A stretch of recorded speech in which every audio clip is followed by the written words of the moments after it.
welcome to the Media Evolution channel and your wrestling podcast, a review of Tuesday night's SmackDown Live with your host, Earball.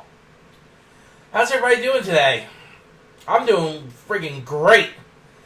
Feeling great. I got this new CPAP attached machine. Like, you have my normal CPAP, of course, because I have sleep apnea. You know, it's a common occurrence that people have sleeping disorders, especially in this damn country. But that machine, you gotta constantly redo filters and clean it and stuff like that. And well, I bought this machine that automates that. It basically just put the mask and the hose into the machine, and you hook it up to the other machine, and it kind of filters using the water filtration system that's already built into the machine for humidifier to help sanitize and clean the machine with the help of this other machine.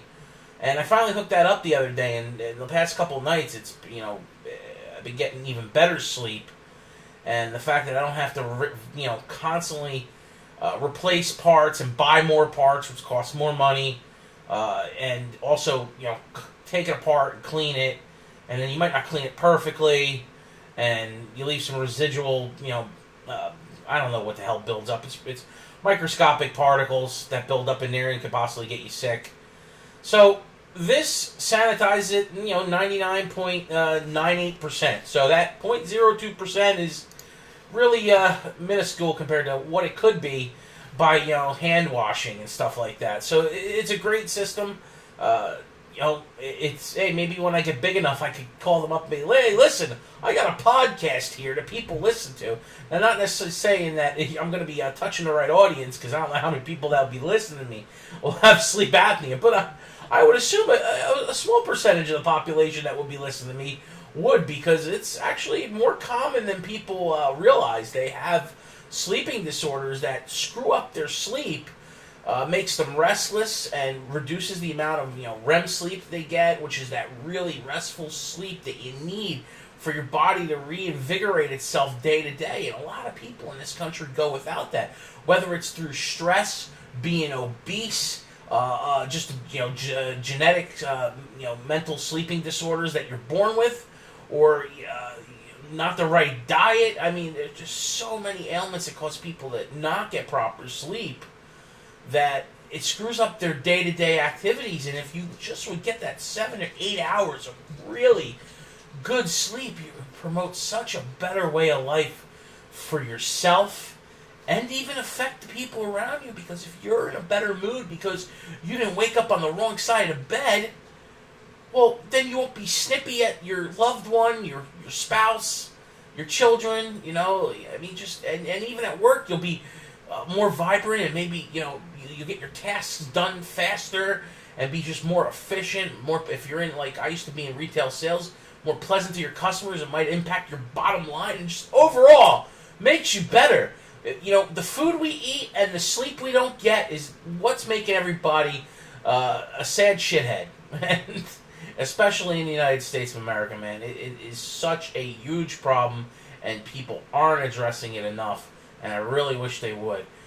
Eat healthier. And I mean, I know it's the pot calling the kettle black, but our food's killing us, and the fact that we don't get enough sleep is killing us. If we just would fix those two things, a lot would be more positive in this country. So, anyway, instead of going off on the typical tangent that Earball likes to go off on, and talk to you about CPAPs, because it's something that affects me personally, so it's easy to talk about it. Let's get into the SmackDown Live Tuesday's show, which is the show after the pay-per-view of Hell in the Cell, which everyone was waiting for, because it's kind of like, Raw gets their pay-per-view, and then the very next night they're on TV talking about the pay-per-view, where you have to wait that extra day with SmackDown. For people, I mean, it's kind of good in the sense that maybe people didn't get to watch it live, but have the network to watch it on Monday.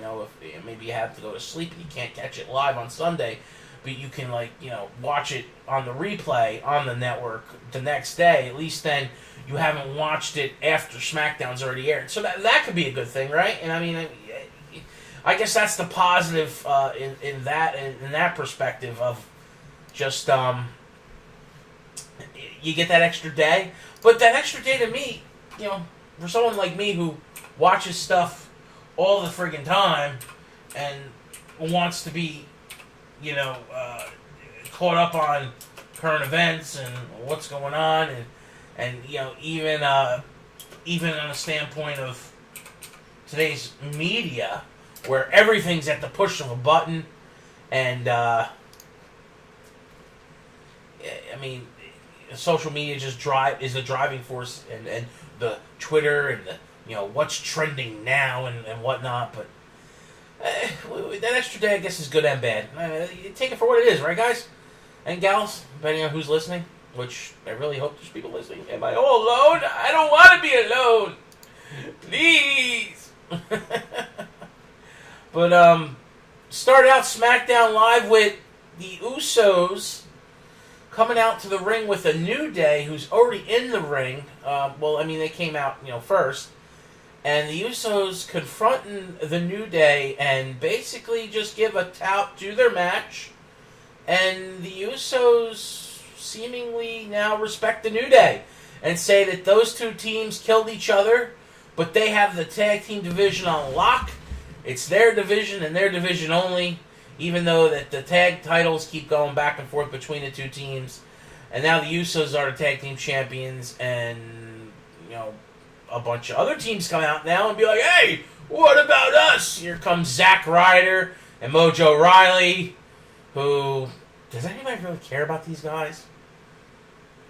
It seems like they're a tag team that's thrown together because they're friends in real life, and so they're working together because WWE really has nothing for them singly, so let's put these two guys together, and they don't even have matching attire anymore. Like, are they a tag team or are they not a tag team? Like, because if you look at it, Chad Gable and Shelton Benjamin now come out as well, and they're sporting matching gear for the first time because it's solidarity. They're a tag team.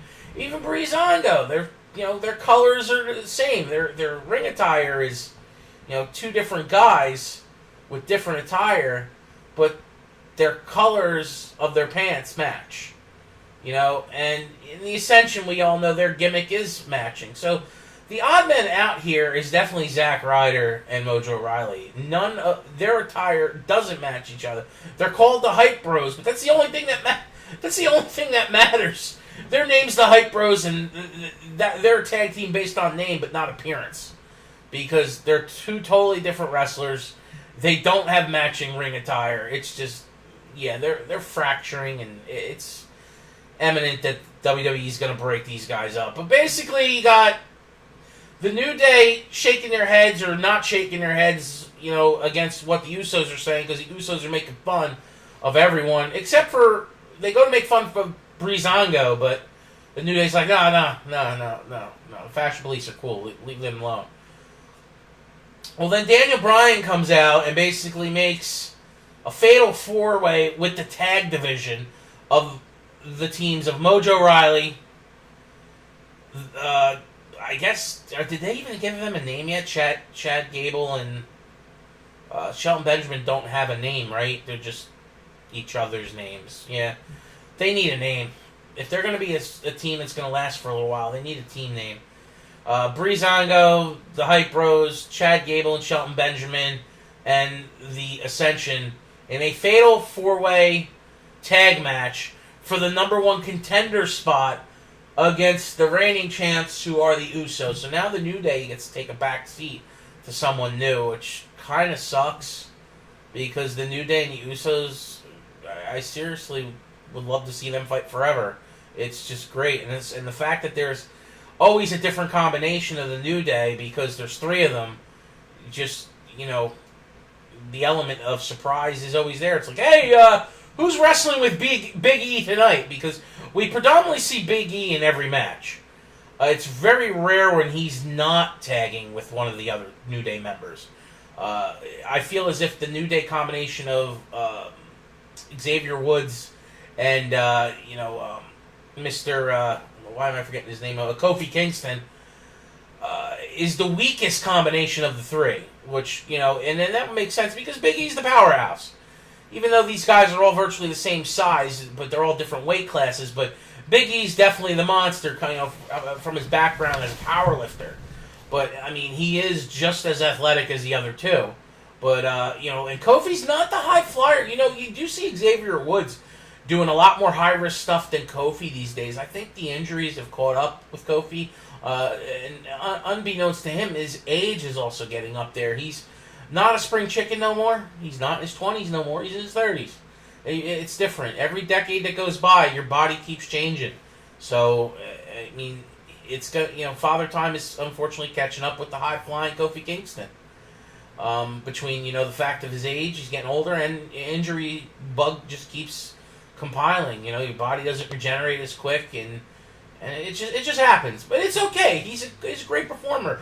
That tag team of three men is phenomenal, and it's going to continue to be phenomenal even when Kofi retires from being full-time, and they break this team up and push Big E back into singles and push Xavier Woods into singles, which, a lot of people don't give Xavier Woods credit because he's this big nerd. He's got his YouTube channel with WWE backing it of Up, Up, Down, Down, and he's, got his doctrine from graduating college with a PhD.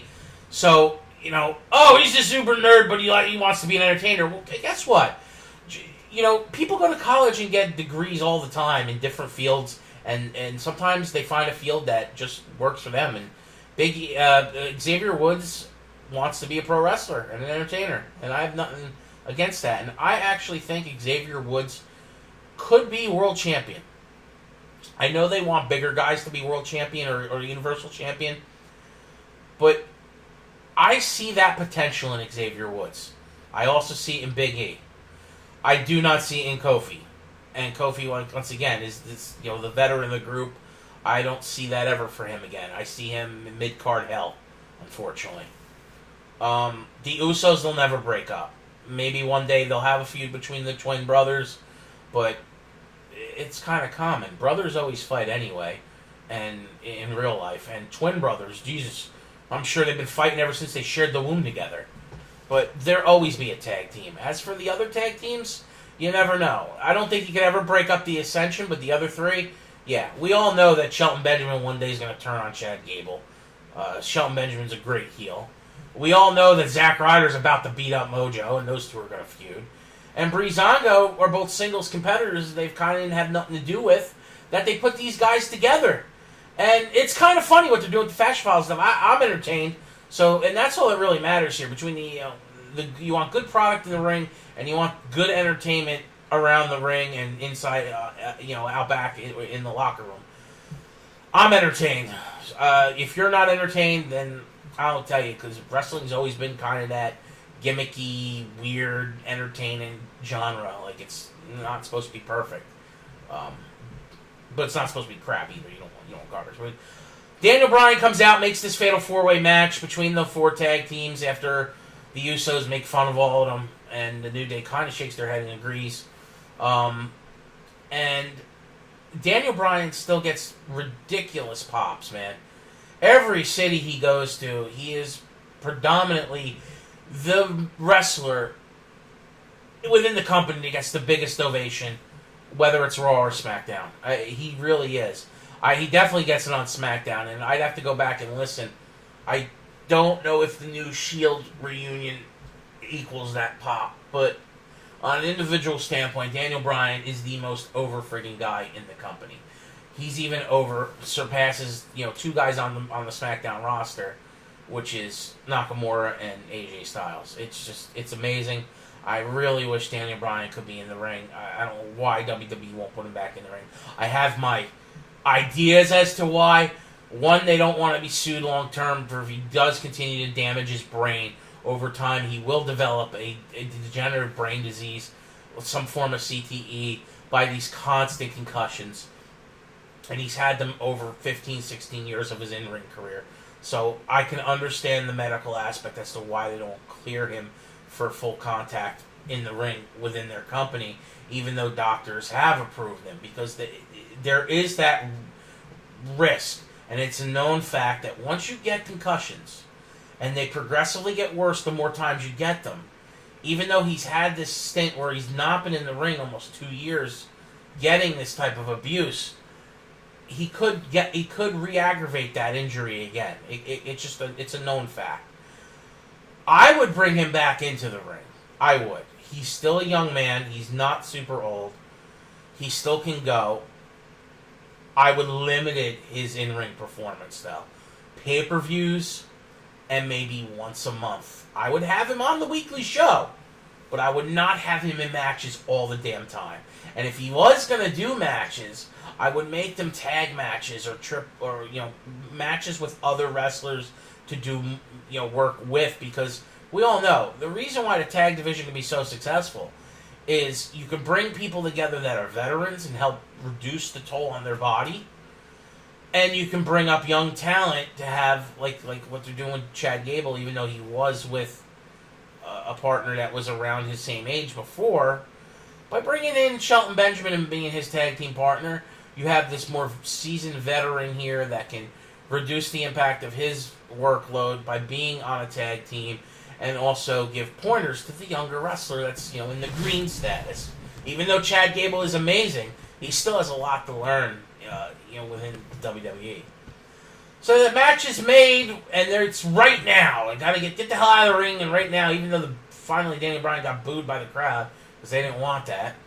But the Fatal 4-Way's made. They have the Fatal 4-Way, and lo and behold, everybody thinks it's going to be Breezango going against the Usos, because it's got to be a face versus a heel team, and Ascension's a heel team. No one cares about the Hype Bros. So it was pretty evident that it was going to be between Fandango and Tyler Breeze and Shelton Benjamin and Chad Gable. And we end up getting Gable and Benjamin. Okay. That's fine. They'll put on a good match against the Usos. I don't see them beating them. I would like to see, Fandango and Tyler Breeze win the titles, because I think it would be hilarious to have the tag team champions doing funny, gimmicky shit in the back. Give them even more TV time because they're the tag team champions. But I understand it's not a bad decision having Shelton Benjamin and Chad Gable do a match with the Usos, because technically and physically speaking, the match will be extremely good. So once again, the Ascension is in the detention room. No one cares, and I don't know where Fashion Files goes. I guess at least we'll get to see these guys on TV. The one odd thing, other than the possible breakup between the Hype Bros, is where does this put the former champs, the New Day? Do they have to just sit back and watch and see who wins this title match between Chad Gable and Shelton Benjamin and the Usos, and then challenge again after that, or do they have to beat everybody else's ass? Because they're just so far above the other teams. Like, there's this... They haven't done... And this is creative. Screwing up and dropping the ball. They haven't really, other than maybe Benjamin and Gable, and they're, like I said, a new team. They haven't been together long. The Ascension, the Fashion Police, and the Hype Bros haven't really had any substantial building. Now, the Hype Bros in storyline are heading towards the fracture, but before that, Mojo was by himself because Zack Ryder was nursing an injury. So the injury did kind of take them out of the potential push that they were getting earlier in the year. But, things happen. It is what it is. And, there's nothing you can really do about that. But let's move on here after that segment, which was a really good segment, by the way, for a number one contender for the tag title match. I thought the segment was good, and the match was, everything was pretty much overall an A to a B performance. Good way to start out this SmackDown. And then we get, women's division match, Becky Lynch versus Carmella. After they do a segment in the back with Natalya kind of scoffing, snide remark at Charlotte, insulting her through insulting her dad, which kind of came off bad on TV, but yeah, that was brutal forearm she gave Natalya. But we got to see all the women involved there that are on the roster, and it was kind of like a quick little melee, and it was only a few seconds long, and that's it. And then we just go right into the match where it's Becky Lynch beats Carmella via submission, which, once again, how come when people have the freaking briefcase, it's okay for them to get disqualified or counted out or legitimately submitted or pinned, but they have the briefcase, so because it contains the Money in the Bank contract, and they're most likely going to be a future champion because only a very few on the men's side have failed to cash in. Baron Corbin. But this is going to be the first woman, and ultimately she's either, I think the longer Carmella holds the contract, the better it is for her to cash in and become champion. Because if it's quicker that they pull the trigger, I think she's not ready yet. And that they make her not successful in cashing in the contract. And probably would involve, Ellsworth doing something stupid to where they finally break her away from him. Even though he has his funny additions to her personality and any segments that they do together, in my opinion. I don't think James Ellsworth is garbage, but he's not an in-ring performer. He's more like in the manager role, even though he's not the manager. It's just weird, but it kind of makes sense, I guess. I don't know. So after that little quick match between the women, we've got Kevin Owens and Sami Zayn are once again, best friends, I guess. Which we all know in real life they are best friends. They are extremely close. They've come up through wrestling together. They're both from Canada. They both went on the road together in the Indies and stuff, and it only got broken up shortly when Sami came to WWE before Kevin did, but Kevin got to the main roster a few days before Sami did, and they've both been NXT champion, even though Kevin got the title really quick. But on the main roster, Kevin Owens is a god, and Sami Zayn is a forgotten talent in the back. We all know he's talented in the ring, and he can kind of talk on the mic. I personally, he's not my cup of tea, but I don't think he's shit.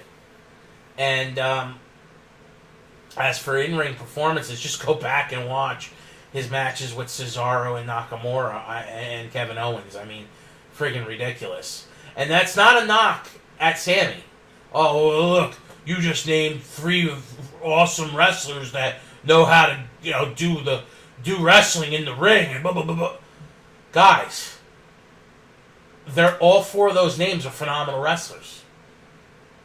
But, alright, go back and look at Sami Zayn's matches with other wrestlers that aren't of the likes of those 3. Sami puts on a good performance every time he's in the ring. It's just like those 3, when they're in the ring, with the exception, Nakamura, lately he's been kind of bad, but he has been wrestling Jinder, who has, I'll get into that in a little bit, but Jesus Christ. Anyway, these 2 guys just kind of went back and forth, fluffing each other, and yeah, okay, Sami, I guess, is heel now. I really don't have much to say here. I kind of saw this coming, because a couple weeks ago, he dropped a hint, and WWE is notorious for doing that. They hint at something that they have planned already that's going to happen in the near future. Happens all the friggin' time in the company. You go back and look and be like, oh, yeah. So it wasn't a bad segment, but it wasn't, great. As expected, whatever. But then the next match after that is you got Rusev and Aiden English against Randy Orton and Shinsuke Nakamura. So, okay, Nakamura, I guess his feud with Jinder's done. Randy's feud with Rusev is still going on, and now it's incorporated Aiden English. So, what the hell are we doing here? Does this mean Randy goes against Aiden and Shinsuke is going against Rusev now? But I don't know where they're going with this. I mean, I guess more time will tell. But Nakamura and Orton win via pinfall. So Aiden English, of course, does the jobbing here, and people are like, oh, well, they continue to bury Rusev, and he's such a good talent. Why didn't they make him champion over Jinder? They would still have the foreign, the angry foreigner with the world title mocking the American crowd and blah, blah, blah. And Rusev's a better talent overall than Jinder. I'll give you that. I'm a big fan of Rusev. I love Rusev. I think he's great. He's got the look. He's super athletic. He's got a mixed martial arts background. He's got the multicultural back. He's got everything. He's got everything that you would want in a world champion, but he's not world champion yet. And that's okay. I think he will be sooner than later. But, and it's only because of how he's been booked. If you think about it, NXT, he wasn't a world champion down there, but he was a talent that you could see that they were grooming for bigger things. And he gets to the main roster, and within a few short months becomes this unstoppable Russian or Bulgarian brute that's just undefeated and is U.S. champion. And went undefeated as champion for like a year before dropping the belt. Only has lost up until recently, since coming back from injuries. Before he got injured and came back and lost to Cena, think of the matches he's lost in the 2 years on the main roster. Very few. And they were losses to big names. One of them was John Cena. But you think about how many times he put on the accolade on other mid-card wrestlers and beat the crap out of them over and over and over again with his title reign with the U.S. title at two different points. So Rusev's been built up to be the future. Just they kind of have him in the direction of taking a step back right now. Maybe it's a backlash from the way he got married and screwed up that love angle thing where with Lana and Lana not with him no more. But I really wish Lana was still with him. And she could still be with Tamina. See, this is what I don't understand with WWE. She's in a managerial role as opposed to... Because I guess they feel that the wrestling role wasn't working out for her. So they put her back in the managerial role while that she continues to still train as a wrestler. Lana is still training to be a full-time talent in the ring. So... that could happen down the road, and she's definitely in a better place than Eva Marie was. But she could be managing Tamina and managing Rusev. And they don't even have to appear together, but she can appear with either one of them when they're on TV. What the fuck is wrong with that? Oh, man. What is wrong with that, WWE? Seriously. I don't get it. And I'm sorry, I apologize for the bad word. I have a bad mouth. I try not to have a bad mouth on here. Because once I want to, be in good standing with YouTube. I don't want to get flagged when I, become monetized or anything like this. But and I want to be able to, talk to a base that's not just adults. I'd like to have younger people in here too, because the WWE, caters to all ages. But so I apologize for that. Anyway. I see that for Rusev in the future, and I don't know where he's going to be at right now. And as for Randy, it's okay for where Randy is. He's former champion. He's at the twilight of his career, and I'm happy where he's at. I really can care less, because sometimes Randy drives me crazy where you can tell he's not into a certain angle.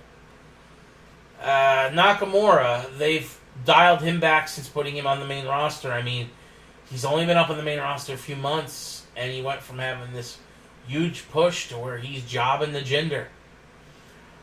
I don't know exactly why they're having him clean pinned. I know through notoriety of international standpoint, Shinsuke is a bigger star than Jinder. So they're trying to build Jinder up more, I guess, as champion, which I'm fine with. Even though people bitch and complain all the time that Jinder's horrible. I can't defend his in-ring really that much anymore. I want to, but I also don't want to, because I've noticed as he's powered himself up with his energy drink of roiding out, he's gotten so much bigger that he's now lumbering in the ring like a giant as opposed to being more dexterous like he used to be as the smaller Jinder when he was back in 3MB, or even just over a year ago when he came back from being fired. He was a lot more cut versus now he's still cut, but you can tell how much more muscle mass that man has added to his body, and you can see clearly that it is causing him to lumber around like a big oaf right now in the ring because he's gained so much more size. It's slowed him down and made him look worse in the ring. He didn't look good to begin with. Before that, he had a strict move set, and Jinder was just always kind of came off sloppy. But I wasn't going to knock him for it because I'm a firm believer that these guys all know what the hell they're doing in the ring, because they've been doing it for years. But to get to WWE,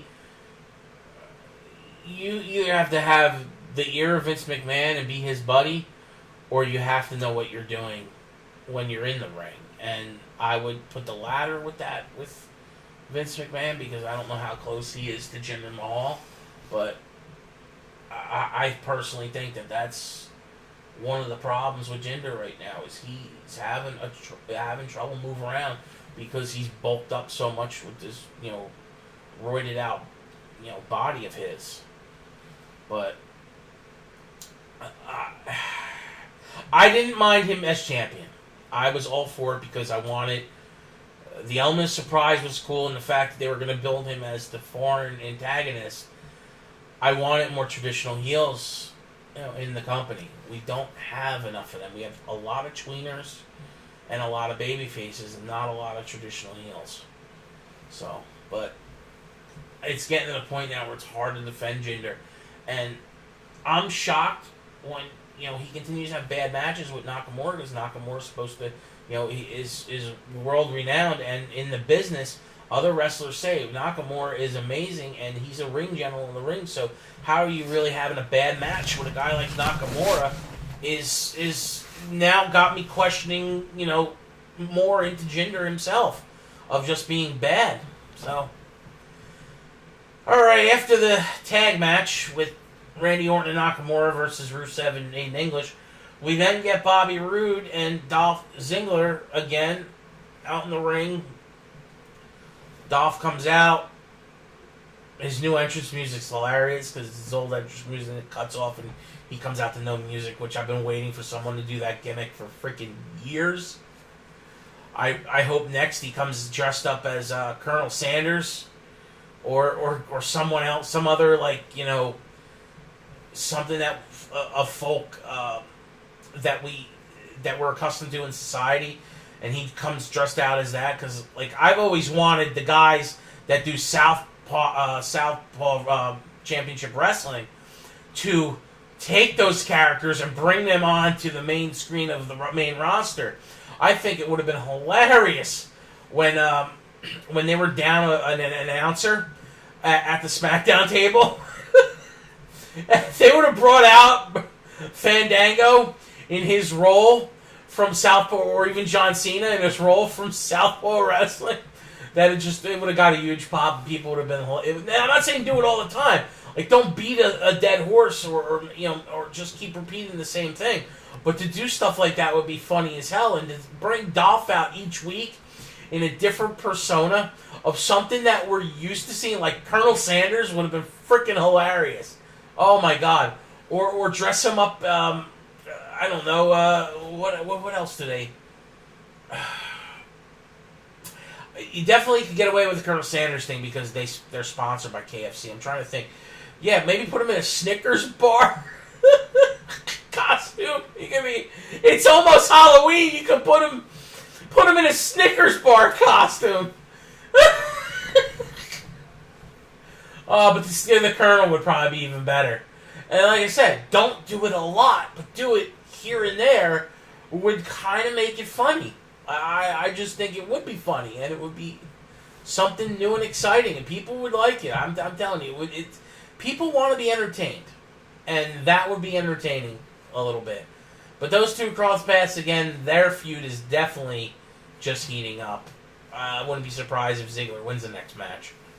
But it's also weird because it's kind of like weird that they're not going to let Rude lose right away because I heard Vince McMahon's freaking in love with Bobby Roode, and because Bobby Roode's narcissist angle, which is basically that's what it is. It's modern day Lex Luthor, Lex Luger, the narcissist freaking shtick that they did back in the '90s. It has been reinvigorated in the glorious one, Bobby Roode.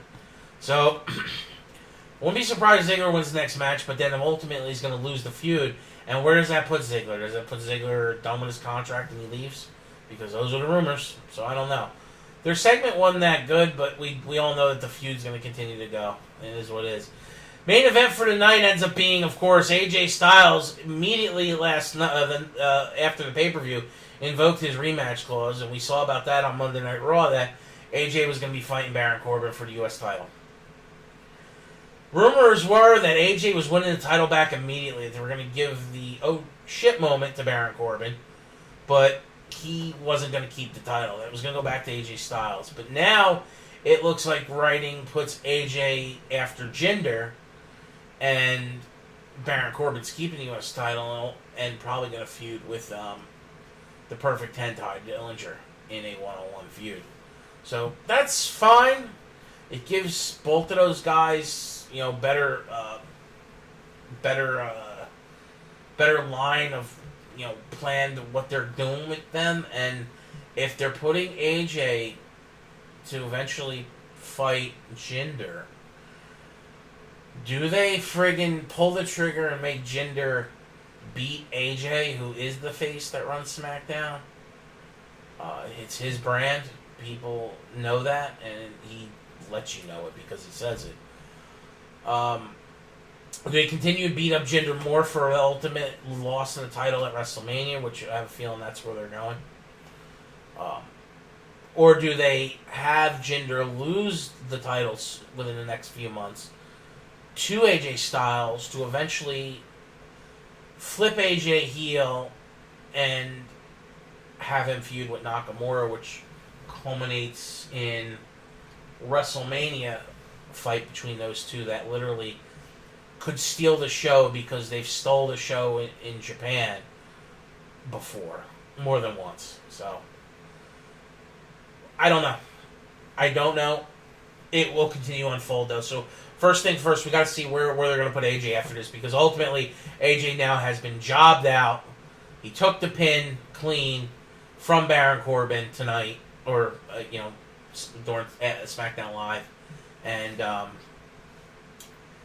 he lost, so now he forfeits his ability to get another rematch unless Daniel Bryan or the commissioner interjects here and puts him back into that limelight. But I don't see that. They might be going Jinder versus AJ soon. We'll see, because they didn't have Jinder on the show, and then AJ jobs out for the U.S. title match. So they're obviously going to move him away from the U.S. title now.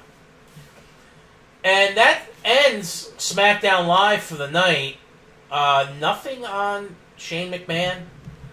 I guess they're going to save that for next week. But where do they go from here? Because Shane's still kind of feuding with Kevin Owens, and now they've interjected Sami into it. But Shane's alone. So do they bring in Triple H or whatnot? I mean, are we going to see Vince back on the show at some point? In his old man ranting in anger, Vince McMahon. Kevin Owens, you headbutted me. You beat me up and you beat up my son. You're gonna pay, Kevin Owens. You're gonna pay. Goddamn millennials. Oh, these friggin' entitled millennials. And you, Sami Zayn, you son of a bitch. You're gonna pay too. Come on, guy. It's just one night.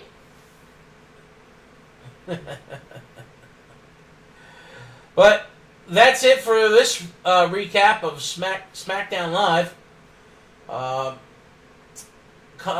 Tune in to the channel for Monday Night Raw. Probably will be earliest update will probably be Tuesday. I'll upload the Monday Night Raw recap video analysis. That following day.